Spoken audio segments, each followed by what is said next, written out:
You hit the grocery store, the shopping list. The question is, are you buying foods that are really good for you and your family? Well, Dr. Oz says we need to start shopping for better health. In tonight's segment 2, the top 5 foods Dr. Oz wants you to put in your shopping cart.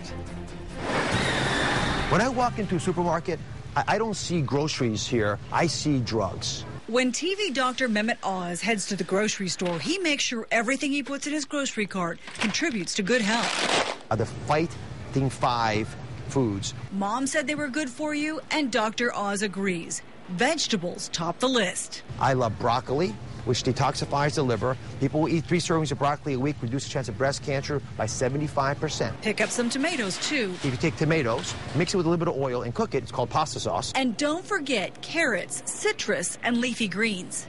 Next, the tumor torpedoes that fill the intestinal tract with bulk. These are whole grains.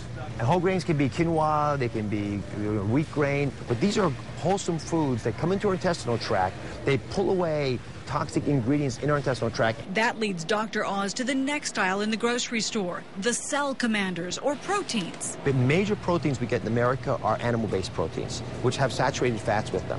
Instead, I think we ought to be getting a lot of plant-based proteins. Soy proteins in particular are valuable.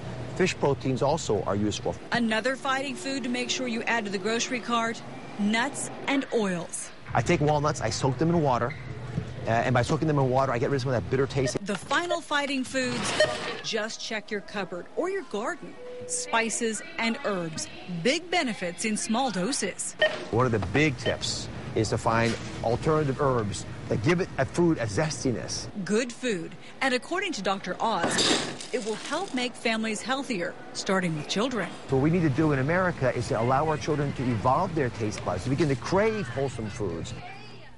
And Dr. Oz also says, remember the names of 2 magic foods, quinoa and agave. He suggests you start adding these to your diet along with the old standby, broccoli and other dark leafy greens. For more information on this, you can go to kgrh.com and click on segment 2. There you can vote in our online poll and tell us which foods you think do the most good.